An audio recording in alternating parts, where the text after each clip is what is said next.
En Juan capítulo 14, verso 18, dice algo muy lindo acerca de Jesús. Cuando Jesús se iba de la tierra, quiso asegurar algo en el corazón de la gente. Él no quería irse y sentir que aquel que había estado con ellos viviendo varios años con los discípulos, compartiendo con los discípulos, cuando Él se iba, Él quería asegurarse de que ellos nunca se sintieran abandonados o solos. Y por eso Él hace una declaración tan tremenda acerca de la persona del Espíritu Santo, lo que Él venía a hacer, lo que Él venía a traer. Y sabemos algo bien importante, lo hemos dicho otras veces, pero es importante que lo recordemos. El Espíritu Santo es el único que puede dar testimonio a nuestro espíritu de que somos hijos de Dios. O sea, nadie lo puede hacer, solamente el Espíritu. Es el que da testimonio, es el que nos habla internamente y nos asegura de que verdaderamente somos hijos. Y por eso cuando Jesús se iba de la tierra, en el versículo 15 dice de Juan capítulo 14, dice: si me amáis, dice, guardar mis mandamientos, y yo rogaré al Padre y os dará otro consolador para que esté con vosotros para siempre. Hay alguna traducción que dice un paracleto, un ayudador, alguien que te ayude. Así que nadie que esté en la tierra y que tenga a Jesús en su corazón está solo. Eso es lo que la palabra de Dios dice. Dice, el Espíritu de verdad. Ahora comienza a decir, ¿quién es ese consolador? Ahora, déjeme decir esto mientras sigo leyendo la palabra. Él le iba a rogar al Padre. Él le iba a rogar a Dios que le enviara al Espíritu Santo. Y eso una vez me cautivó el corazón, porque como yo sé que cuando Jesús fue llevado al cielo, no se perdió en el camino. Porque Dios envió al Espíritu Santo. Dice, yo voy al Padre y le voy a rogar al Padre que envíe ¿a quién? Al Consolador. Eso se quiere decir que si el Espíritu Santo está en nuestros medios, es porque el Hijo llegó al Padre, le dijo lo que quería y el Padre lo mandó. Entonces, si sabemos que Jesús está a la diestra de Dios Padre, porque el Espíritu Santo está con nosotros. Para mí es una tremenda, ¿cómo le llama? Una tremenda verdad. Y no solamente una tremenda verdad, sino un tremendo consuelo, porque yo sé que Dios y el Padre y el Hijo están juntos en el cielo. Y Él está a la diestra de Dios Padre y rogando por cada uno de nosotros. Ahora, la palabra de Dios dice en el versículo 17, el Espíritu de verdad. Ahora comienza a describir quién es el Consolador. ¿Quién es el Consolador? El Espíritu de verdad. Ahora, esto es bien importante porque si yo no puedo confiar en el Espíritu y saber que Él es la verdad, entonces yo puedo dudar. Right? Si usted sabe que alguien no habla la verdad, ¿qué pasa? Bueno, usted le cree a veces, pero a veces no. Depende de la circunstancia, ¿no? En mi país decía, es mejor un ladrón que un mentiroso. No sé en su país, pero porque al ladrón usted le podía poner un candado y no robaba más, pero un mentiroso usted no sabe. Sí, esa era la gente vieja tenía una filosofía bien rara, ¿no? Dice, yo prefiero un ladrón al lado mío y no un mentiroso. Porque el mentiroso tú no sabes lo que te va a decir. Pero un ladrón, tú le pones un candado y lo puedes tener ahí. Y puede haber una caja fuerte, bueno, no importa, ahí está el dinero. Y está el ladrón ahí, lo puedes dejar hasta solo. Porque a menos que rompa la caja.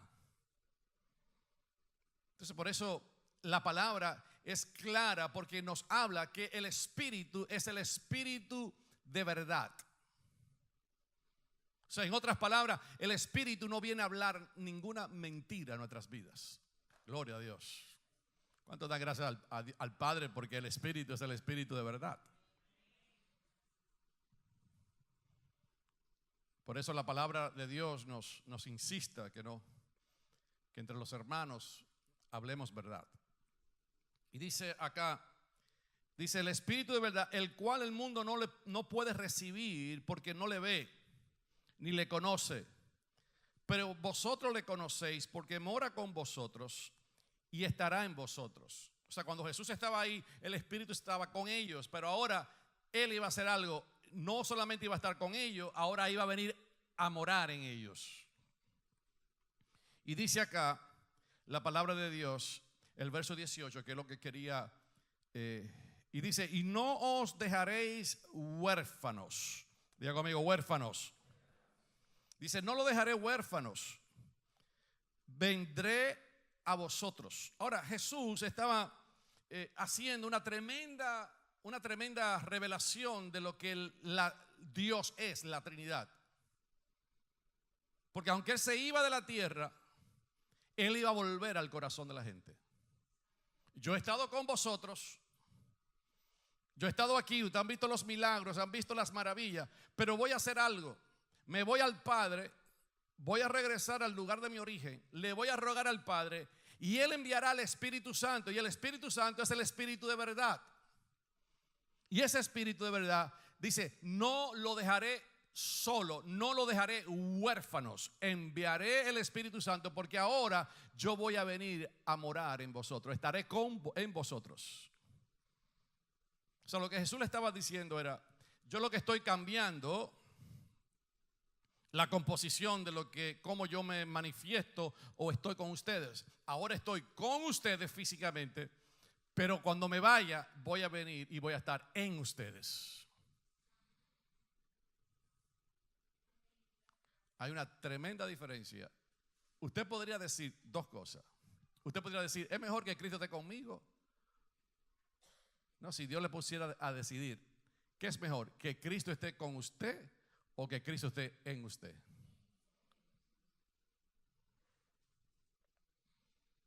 Es una tremenda verdad, porque físicamente nos sentimos como más seguros. Oh, si Él está aquí. Y eso fue lo que le pasó a los discípulos cuando estaban en la barca, ¿no? Dice, oye, ¿dónde tú estabas?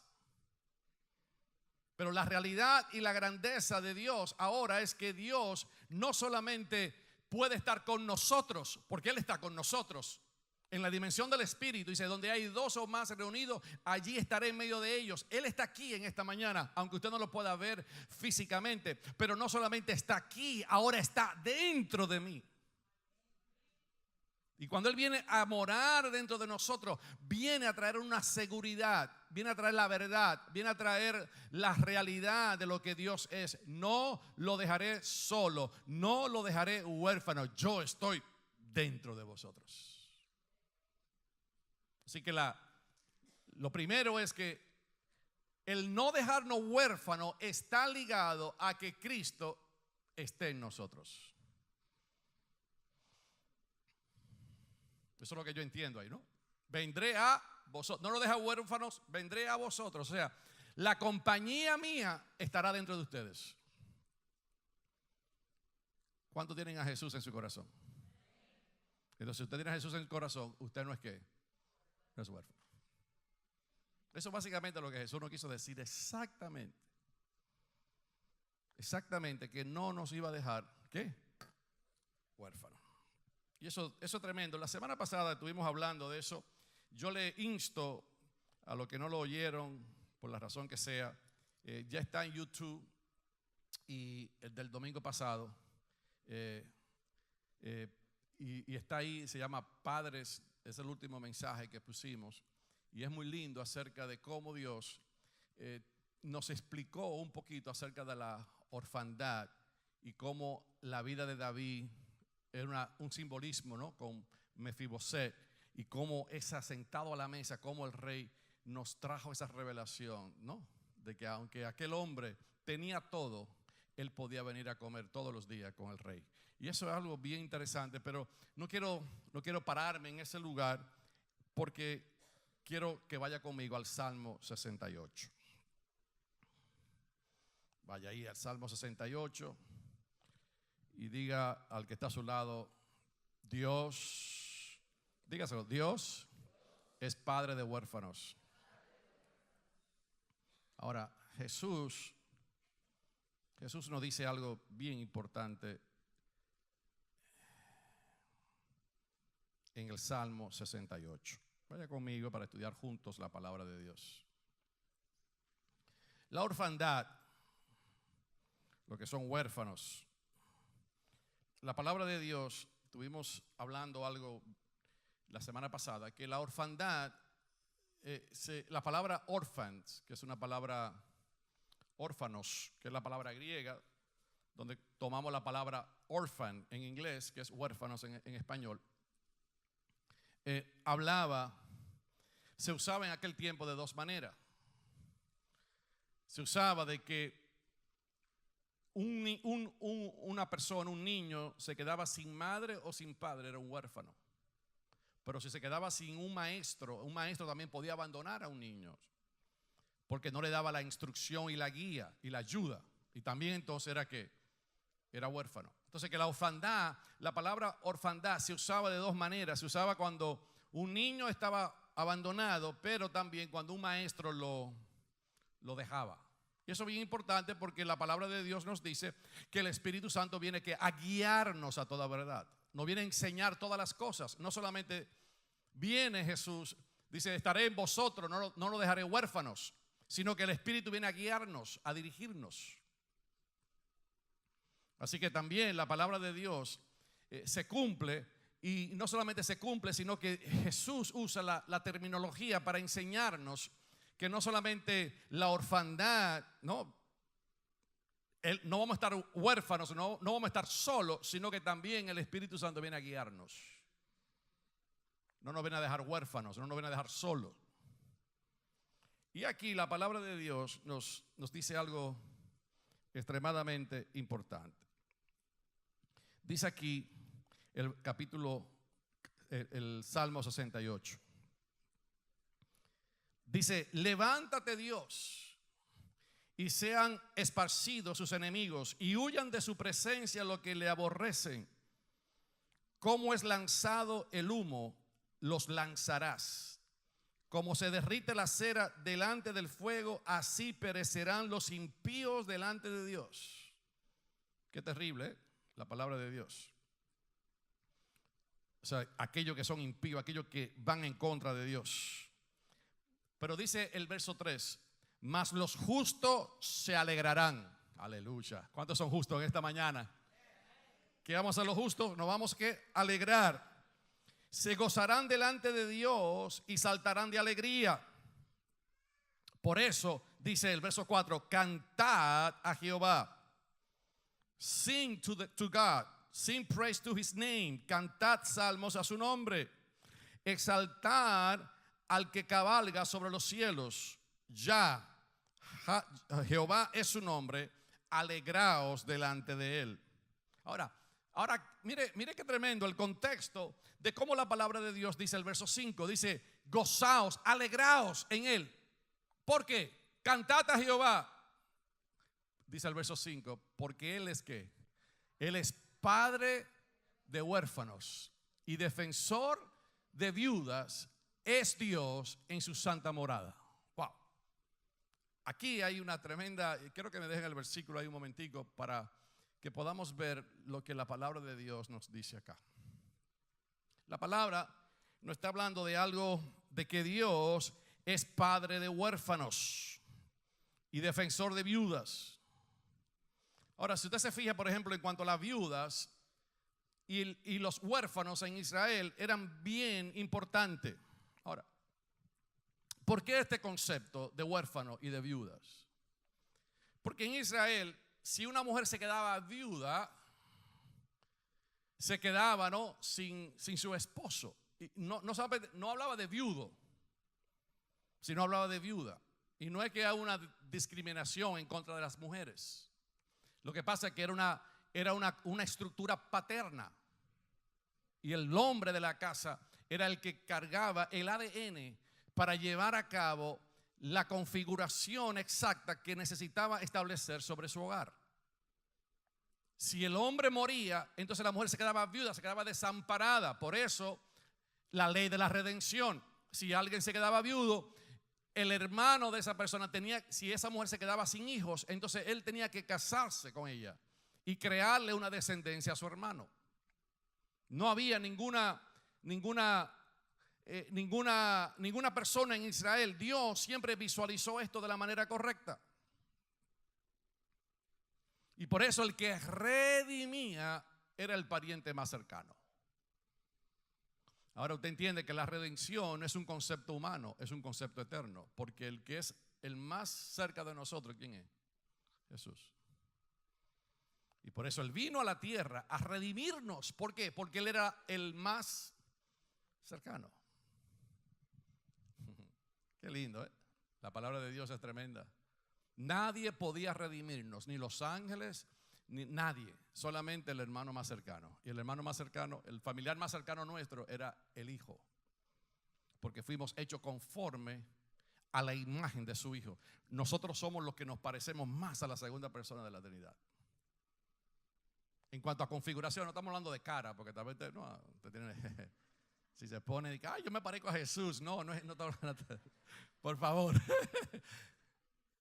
Porque imagínense, ¿no? Cuánta gente hay con diferentes caras en el mundo. Entonces, no estamos hablando de eso, estamos hablando de nuestra configuración, de cómo nosotros debemos de caminar, de cómo nosotros tenemos la marca de Dios en nosotros y cómo debemos de andar en la tierra.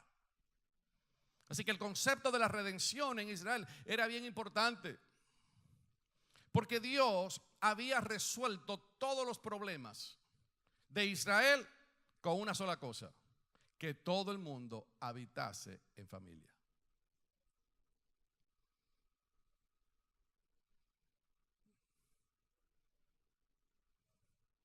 Todos los problemas de una persona estaban resueltos si tenía familia. Entonces, por eso es el concepto cuando Dios dice: Padre de huérfanos y defensor de viuda es Dios en su santa morada. Ahora, aquí está haciendo una tremenda definición, porque no, cuando hablamos de la presencia de Dios, no, que la presencia de Dios dice, Dios en su santa morada, Él opera como padre de huérfanos y como defensor de las viudas. En otras palabras, la presencia de Dios, la gracia de Dios, lo que es Dios, se manifiesta trayendo el espíritu de gracia para que nadie se sienta solo. Y por eso el Espíritu Santo vino a traernos esa realidad de que no estamos solos, de que el Padre nos ha amado con amor eterno. Ahora, aquí la palabra de Dios nos dice algo tremendo. Lo primero que queremos declarar, que Él es Padre de huérfanos. La orfandad entró en la tierra cuando Adán pecó.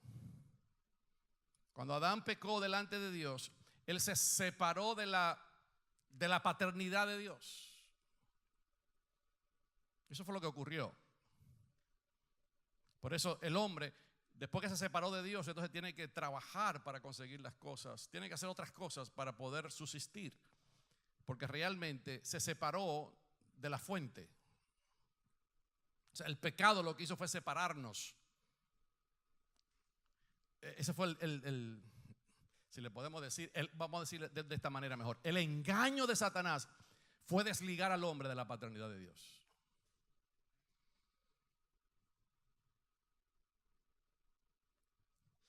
Hay una cosa que yo entiendo en mi espíritu, pero no la puedo explicar. Y esta mañana le decía a Satanás, asqueroso. No peleando con él, pero viendo cómo es que él brega.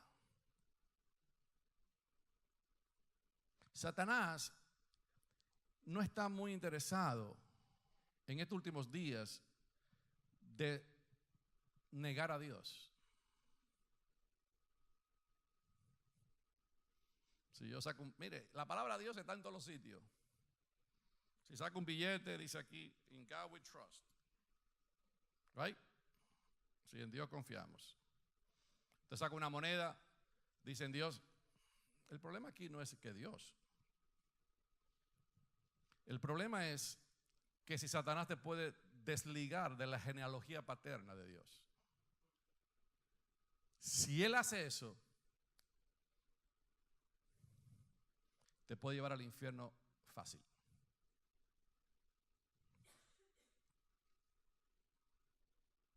Porque tú te vas a sentir que hay un Dios, pero te vas a sentir sin un padre. Te vas a sentir sin ninguna conexión con Dios. Dios, y yo sé que existe, yo sé que Él es bueno, yo sé que Él es grande, pero no tengo esa conexión.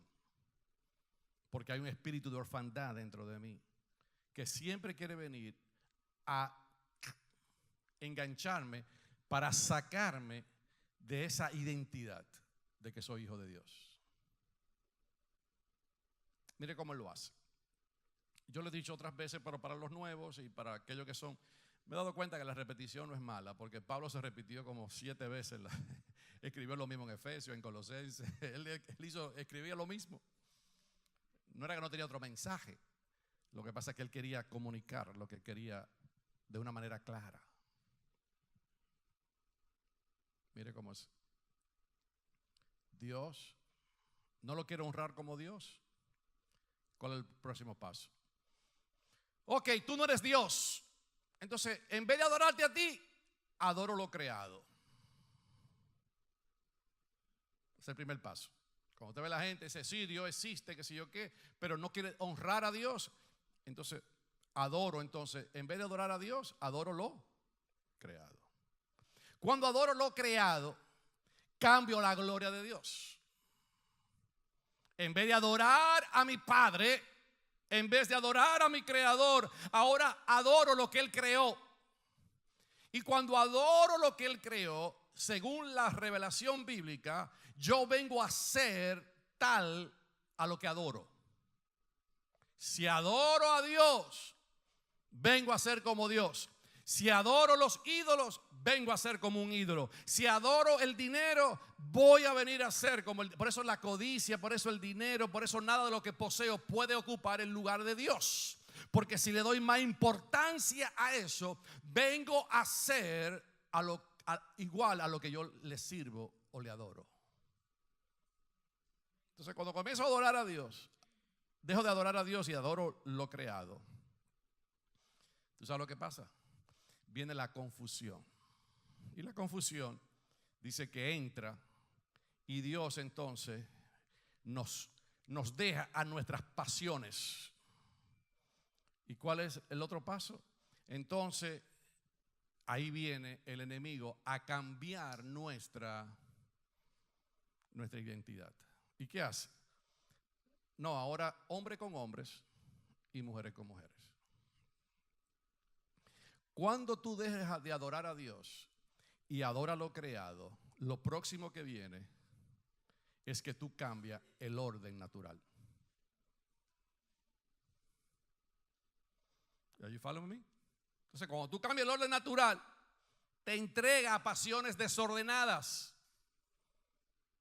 Y cuando te entrega a pasiones desordenadas, viene el próximo paso. Dice, ahora yo no estoy conforme como Dios me hizo. Ahora me quiero cambiar. Entonces es el otro paso. Y eso es ahí estamos en ese paso ahorita. Hay una fuerza. ¿Por qué? Porque si Satanás logra, que no lo va a lograr, gloria sea dadas a Dios, porque sabemos cuál es el final, pelearán contra el Cordero y el Cordero vencerá. Dios es Rey de reyes y Señor de señores. Él no va a vencer, pero Él va a engañar a muchos. ¿Por qué? Porque lo va a hacer cambiar de su identidad. Porque cuando un hombre o una mujer cambia en su sexualidad y cambia, por eso la sexualidad hay algo que está ligado muy profundo a Dios, y por eso el enemigo lo quiere pervertir. Por eso el mundo quiere, Satanás quiere entrar para que tú forniques, para que tú adulteres, para que cuando eso pase se haga algo dentro de ti que se destruye, y cuando tú vienes a ver no entiendes lo que te está pasando. ¿Por qué? Porque tú has abierto la puerta a algo que va en contra de lo establecido por Dios.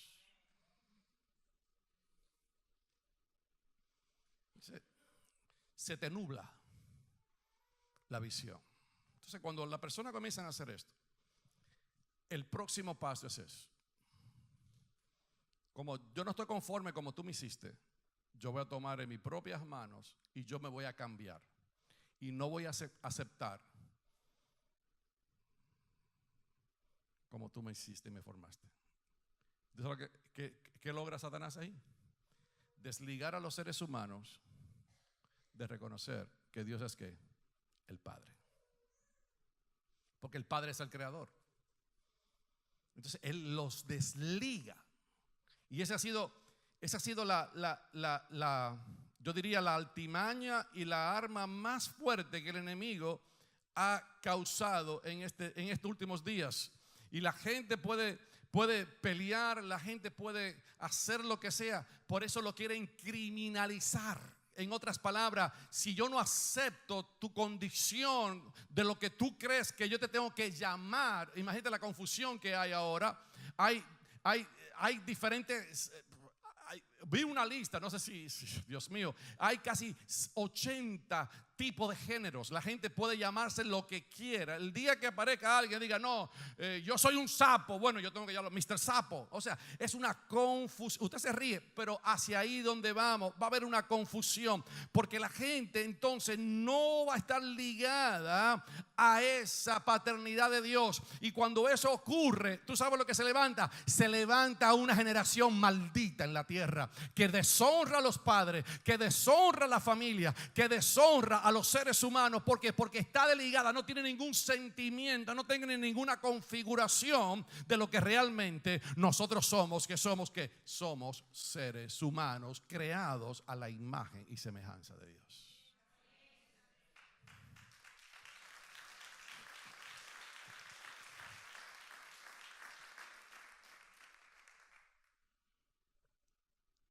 Por eso Dios a Israel le dio el concepto y le dio leyes acerca de los huérfanos.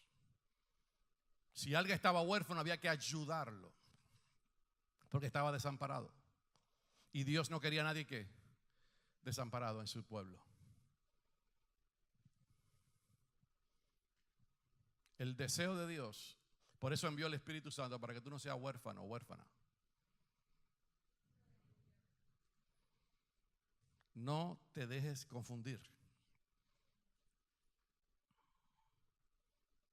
Lo que el enemigo siempre va a hacer es apartarte de esa identidad, de que eres hijo o hija de Dios, y que de alguna manera te sientes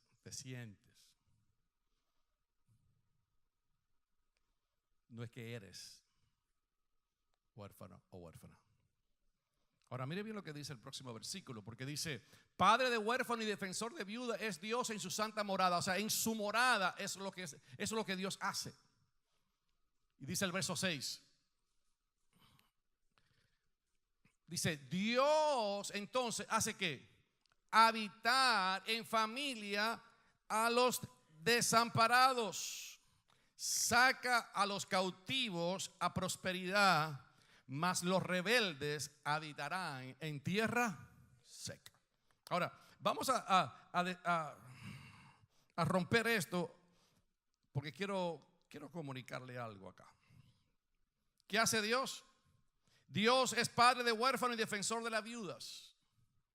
¿Qué pasó en el Nuevo Testamento cuando una viuda fue al juez y le dijo: haz justicia? Y el tipo que dijo, no quería hacerle nada. Pero la mujer insistió tanto, ¿no? Dios tomando la ilustración de lo que él había revelado en la ley, diciendo, si una viuda está en necesidad hay que ayudarla. Y este juez, que era un juez que conocía la palabra de Dios, esta viuda vino un día tras día y él no la quería atender. Dijo, bueno, para que mi paciencia y yo no me enoje, voy a atenderla. Pero era su deber atenderla porque Dios es padre de los huérfanos y el defensor de las viudas. Y cuando habla de defensor, habla de la justicia. Dios es el que hace justicia a las viudas. Dios es el padre. En inglés hay una palabra, pero yo no sé cómo no se traduce. No me gusta a veces porque en inglés es más chévere. Es fatherless. Fatherless. ¿Cómo es? Gracias, aquí tenemos demasiados americanos.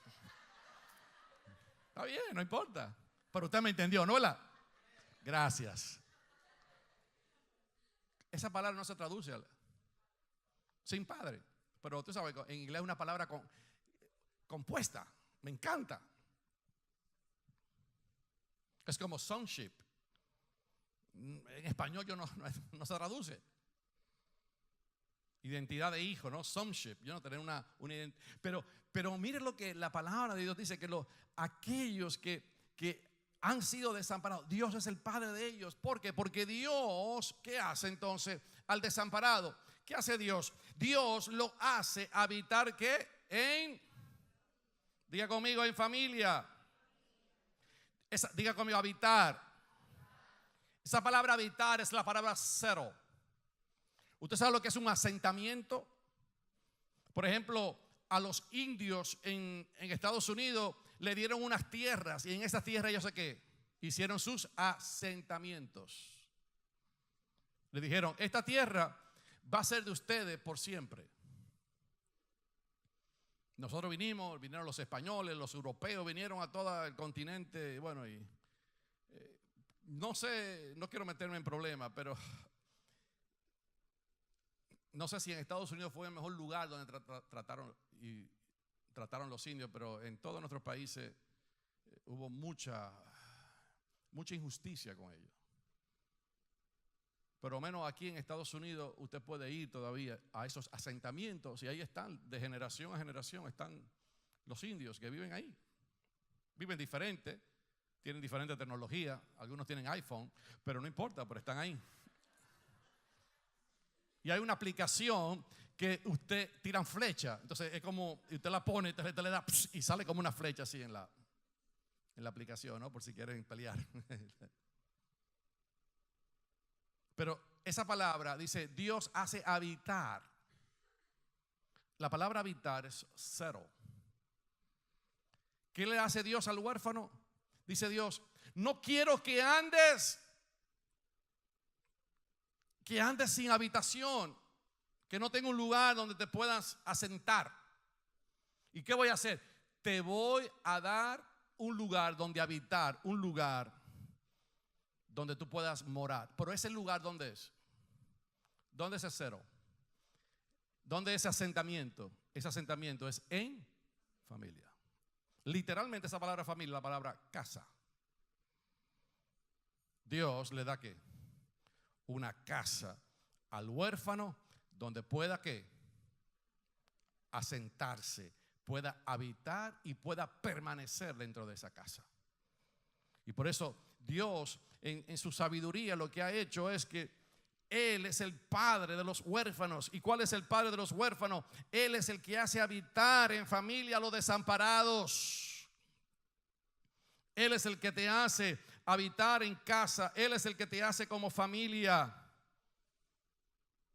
y te hace habitar. Y por eso la iglesia es la familia de Dios. Por eso la iglesia es la casa de Dios. Por eso la iglesia, por eso la palabra es configurada de esa manera. Casa de Dios, puerta del cielo. La iglesia es una familia porque Dios, ¿qué ha hecho? Ha tomado lo desamparado de la tierra y lo ha hecho habitar en familia. Porque Él ahora ha venido a morar al corazón de cada creyente y le ha dicho, yo no te dejaré solo, no te dejaré huérfano, vendré a morar. Y cuando venga a morar en ti, ti te haré parte de mi cuerpo, parte de mi casa, parte de la configuración de la iglesia, y no te sentirás y no habitarás solo, sino que te haré habitar, te haré permanecer ¿dónde? En la casa de Dios. Entonces Dios te hace habitar. Y mira lo que dice: saca a los cautivos a prosperidad. ¿Qué hace Dios? A los cautivos los saca a prosperidad. Prosperidad no es malo. La persona más egoísta que puede haber en la tierra es aquella que no quiere prosperar.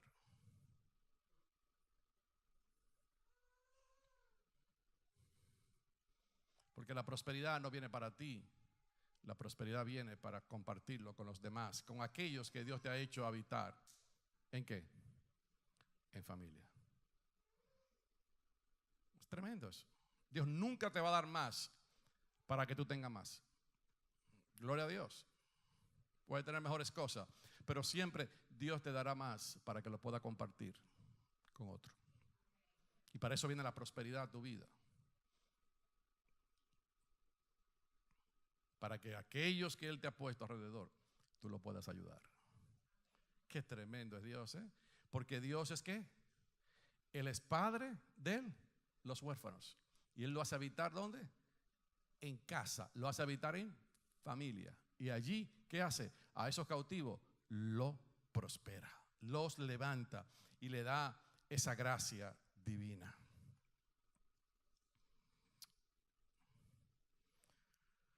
Ahora, la última parte es donde yo quiero que usted vea algo conmigo aquí también. ¿Qué dice la última parte del versículo? Mas los rebeldes habitan ¿dónde? Ahora, en el contexto de lo que hemos leído, ¿quiénes son los rebeldes?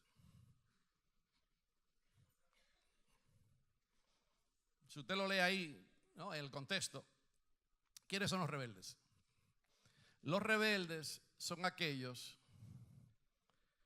que reconocen que Dios es Padre, pero que no quieren habitar en familia. Wow. That's something else.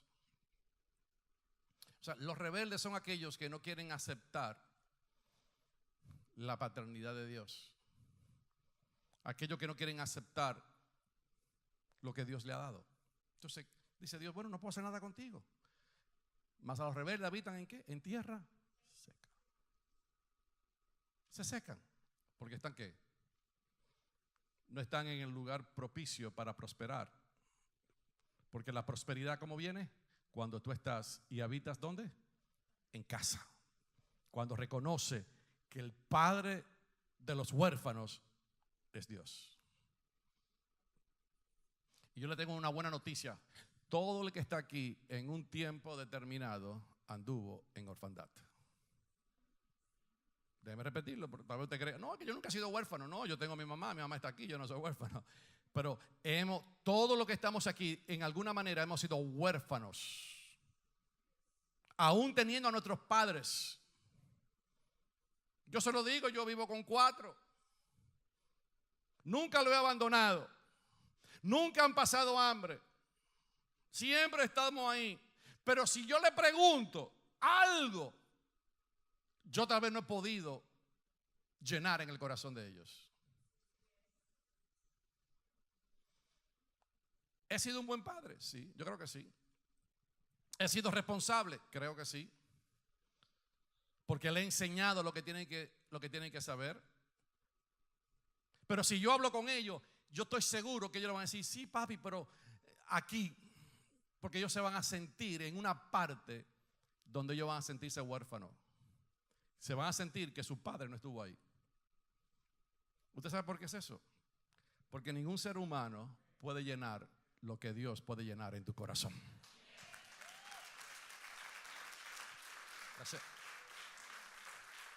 Entonces, el que es maduro, el que entiende, en vez de pasarte toda la vida llorando por lo que no te dieron, y en vez de estar llorando porque mi papá no estuvo ahí, Yo puedo estar llorando en esta mañana. A los 2 años mi papá se fue de mi casa. Pasamos hambre. Yo sé lo que es pasar hambre, hermano. Hambre. ¿Sabes lo que es hambre? No comer nada. Y en la noche un pan con chocolate, con un poquito de mantequilla, sin nada, sin proteína, sin carne, nada. Un pancito. Y estar ahí. Tener un solo pantalón, y me lo ponía para ir a la escuela y me lo ponía para salir el domingo. ¿Y qué hacía? Me lo quitaba en la noche, mi mamá lo lavaba para que se secara y para que el otro día estuviera listo. Yo sé lo que es vivir en escasez, pero ¿qué voy a hacer? Yo sé lo que pasó, yo sé qué fue lo que rompió el hogar de mis padres. Yo entiendo eso.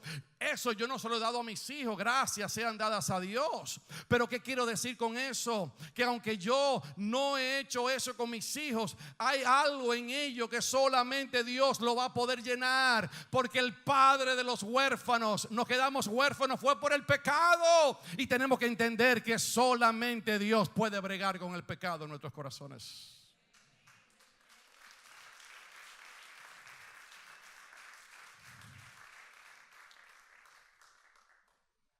¿Qué es lo que quiero comunicar? Lo que quiero comunicar es que cuando tú tomas una actitud y no recibes la instrucción de Dios como Padre que te hace habitar, y que Él es el Padre de los huérfanos, cuando tú rechazas eso, te convierte en un rebelde. Te convierte, en vez de habitar en familia, dice ahora vas a habitar ¿en qué? En tierra seca. Entonces, ¿por qué hay personas que están en tierra seca? ¿Por qué están habitando en tierra seca? Porque no han abrazado al que dijo, soy el padre de los huérfanos. En otras, pastor, ¿qué tú me estás diciendo? Déjeme decírselo en otro idioma. Lo que quiere decir eso es que cuando tú no le permites a Dios sanar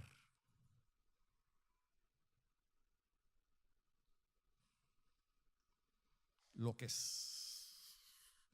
sea en tu vida, siempre entonces vas a vivir, en vez de familia, vas a vivir en tierra seca. Pastor, ¿y qué usted me está diciendo? Imagínese,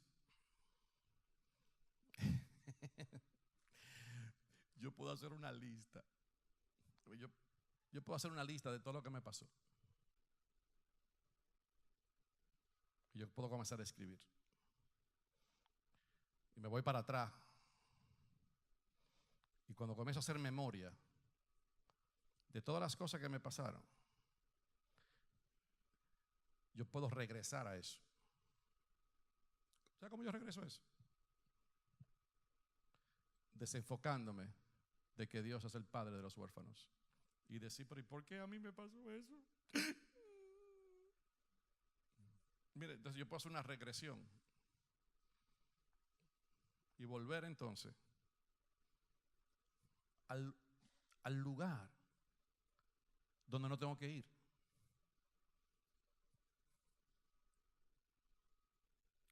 ¿Le estoy hablando a alguien? ¿Sí? Amén. Entonces, ¿qué quiere decir eso, pastor? Que lo que me pasó y me dolió, usted no es sensible a mi dolor. Sí, pero no puede estar dolido toda la vida.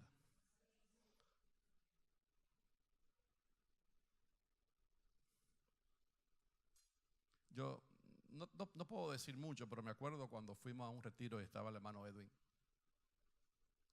Nunca se me va a olvidar. Estábamos en una mecedora, ¿te acuerdas? Habíamos 7, 8 hombres, no me acuerdo. Era un grupito pequeño, fuimos a un retiro de metamorfosis. Y cuando Edwin confesó, oh my God, yo no lo podía creer. O sea, lo que él me estaba diciendo yo no lo podía creer. Y yo, wow. Y de ese día lo aprendí a amar de una manera diferente. Porque entendí por qué Dios lo trajo a esta casa. Por eso cuando usted me ve, tal vez yo no abrazo a todo el mundo, pero si lo veo, yo lo abrazo. No porque usted no necesite un abrazo, es que yo sé de dónde viene Él. Y si usted necesita ayuda, mire, vaya un día donde Él y pide, mire, cuéntame, a ver si me sano. Que Él tome no, yo no voy a tomar la libertad, pero que Él tome la libertad y le deje saber de dónde Dios lo sacó y de dónde Dios sanó su corazón para que en este día Él habite en la casa de Dios y no se sienta, oh, denle un aplauso fuerte a Jesús, no se sienta huérfano. Dios te ha hecho habitar en su casa. Es increíble lo que nos puede pasar a cada uno de nosotros. Es a veces increíble las cosas que el enemigo hace siempre para marcarnos.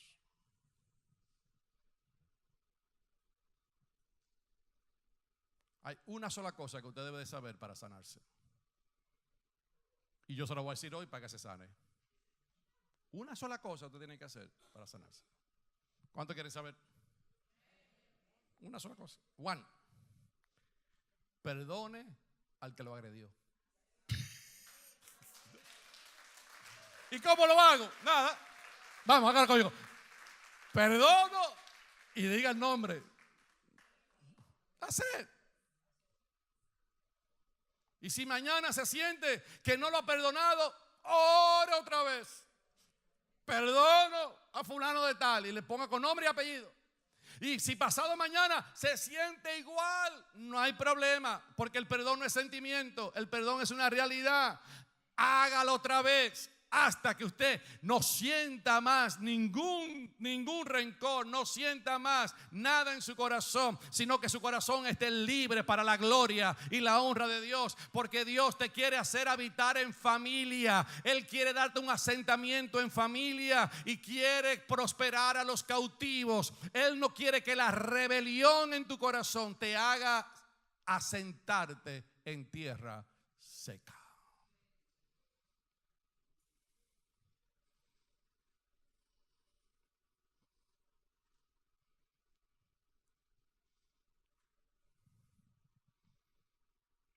Déjame terminar con esto. Porque cuando estaba preparando este pensamiento, Dios me mostró algo.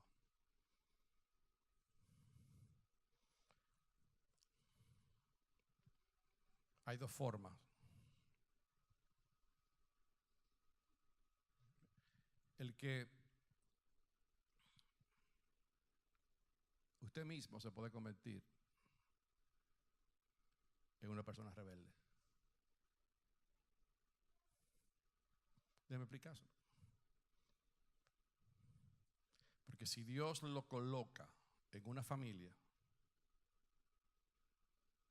usted mismo puede ponerse como rebelde. ¿Cómo? Aislándose del lugar donde Dios lo asentó. Ahora se lo voy a explicar.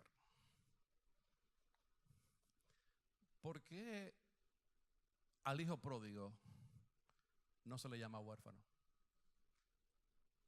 ¿Por qué el hijo pródigo cuando regresó no dijo, Padre, dame paternidad? Porque él sabía que era hijo. Lo que pasa es que él no se sentía digno de ser hijo. Y dijo, hazme como uno de tus jornaleros. Hazme como uno de tus trabajadores. Eso fue lo que él le dijo al padre. Y el padre dijo, no, ¿cómo te voy a hacer? Tú eres mi hijo. Y sabemos la ilustración linda, ¿no? Que a través del pastor Julio que estuvo acá fue impresionante, ¿no? Lo que nos enseñó la palabra de Dios a través de él. Entonces el Señor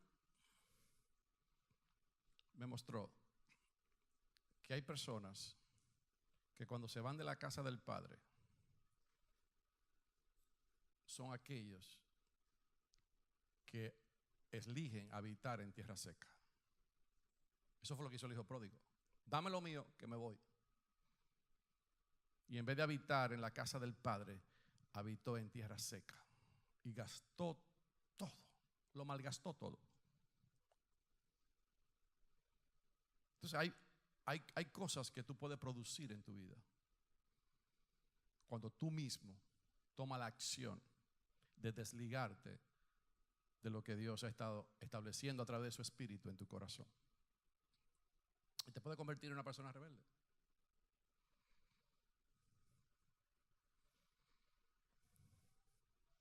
Y esa es la configuración de poder entender esto, de que Dios es el que te hace habitar en familia. Pero si tú rechazas donde Dios te pone a habitar y te desliga de la casa del Padre, entonces ¿qué hace Dios?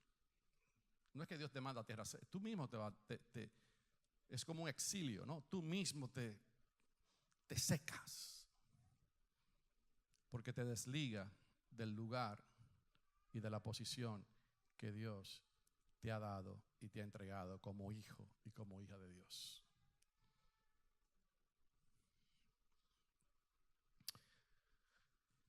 Hay una cita bíblica que me gustaría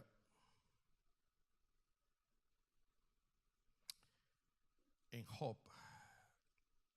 Hay dos citas bíblicas que quiero. Job 6, capítulo 27. Si lo puede buscar conmigo. Cuando habla de la injusticia, dice: también os arrojáis sobre el huérfano y caváis un hoyo para vuestro amigo. Eso es Job quejándose con aquellos que fueron a acusarlo. También os se arrojáis sobre el huérfano. Dice Job capítulo 24 verso 9. Dice: quitan el pecho a los huérfanos. El capítulo 24 verso 9 dice algo bien poderoso. Me gustaría que lo pusieran ahí en la pantalla. Job capítulo 24 verso 9 dice: quitan el pecho a los huérfanos y de sobre el pobre toman la presa. Hay gente que hace injusticia y no trata bien al huérfano. ¿Usted sabe quién es ese? El diablo. El enemigo siempre va a querer herir a los huérfanos. Siempre va a querer herir a aquellos que han venido, ¿no?, del pecado, que han venido y se dejan destruir. Mira lo que dice Job capítulo 31 verso 17.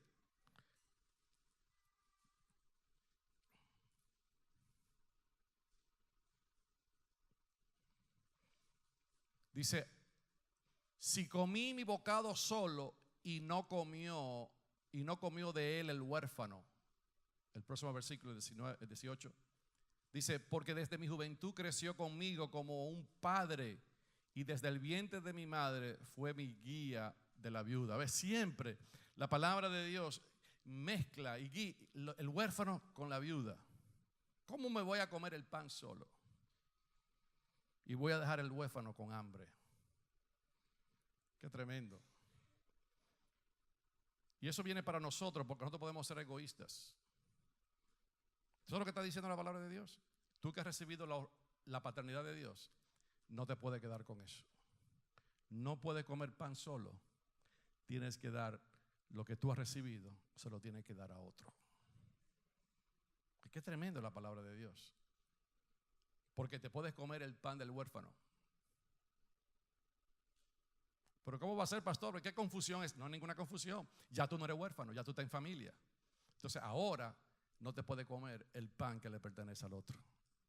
Porque Dios también tiene para que tú le des a otro lo que Él también te ha dado a ti, que es esa paternidad que ha venido del cielo para tu vida.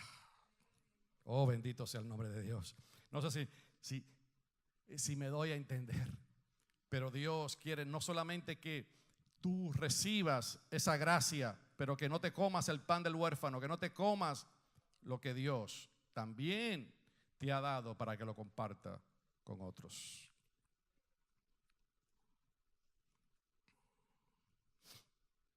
Dice acá en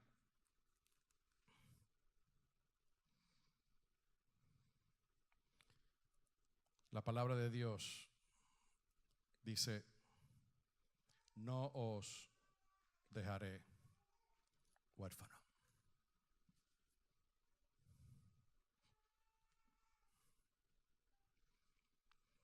¿Cómo se va dentro de mí todo espíritu de soledad?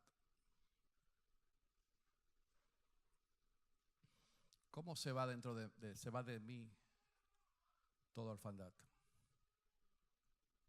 ¿Cómo yo puedo desprender de mi corazón toda soledad?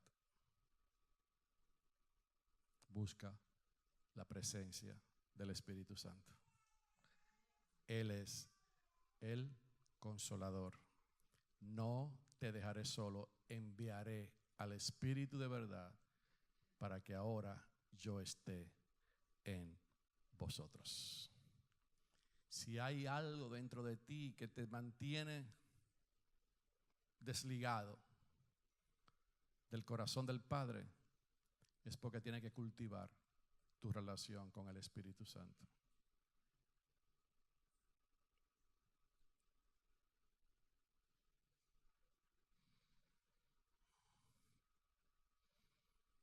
No te metas en tierra seca.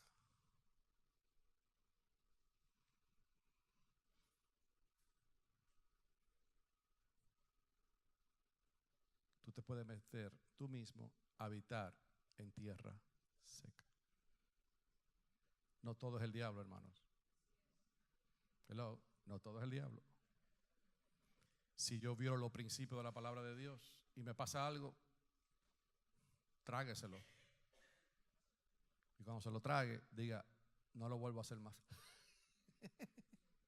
Hello. Trágueselo. Bueno, pero no ocupe ni al diablo, ni ocupe su falta de decisión, su escasez, lo que sea. No culpe a Dios, porque hay cosas que nosotros hacemos que están fuera del parámetro y de la configuración del cielo. Y cuando caminamos en eso, entonces nos damos cuenta que estamos viviendo en tierra seca. Por eso el Espíritu de verdad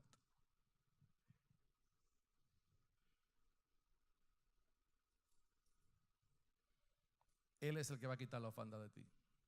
Pero Él viene con verdad. No con rejuego, con verdad. Tiene que la verdad de Dios tiene que venir a iluminar a nuestros corazones. Tenemos que permitir al Espíritu Santo que nos ilumine, que nos dé la gracia para reconocer y arreglar lo que tenemos que arreglar en nuestras vidas. Yo siempre le he dicho esto a la gente. Hay dos maneras que Dios te puede guiar. Dos maneras. El Espíritu Santo puede venir a tu vida y decirte, Chris, esto es lo que quiero que haga. Y tú oír la voz interna de Dios que te habló, el Espíritu Santo. Pero cuando tú no puedas discernir el paso exacto de la voluntad de Dios en tu vida, no camine por tus sentimientos, camina por principios. Entonces tú dices, ¿cuál es el principio? Bueno, ahí me quedo. No, pero que no lo siento, no importa, me quedo en el principio. Y no tomo decisiones que no estén basadas en la palabra eterna de Dios. Ahí me quedo aunque no me guste. Ahí me quedo aunque no lo sienta. Vivo por el principio. Y vivo por aquello que Dios me ha revelado en su palabra. Dios te dice en esta mañana, este es mi mensaje, no tiene que haber ninguna orfandad en tu espíritu. Porque en ti está el Espíritu Santo que Él mandó para que tú no estuvieses solo ni sola. Él lo envió a tu vida para que en esta mañana tú puedas decir, yo vivo en familia. Yo no estoy desamparado ni desamparada. Dios me ha hecho habitar en una casa espiritual donde Dios me ha dado una casa, literalmente una casa donde yo pueda vivir y morar. Ese es el mejor lugar donde tú puedas estar. Ese es el mejor lugar donde la gracia de Dios va a fluir a tu vida para que nunca te sientas ni solo ni sola. ¿Cuántos dicen amén? Déselo fuerte ese aplauso al Señor. Déselo fuerte y diga: Señor, gracias.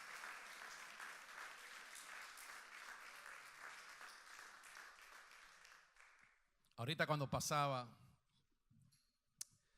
por un lugar que es un lugar, sabemos que predican cosas falsas, no queremos mencionar nombres, pero le decía a los chicos, ¿no?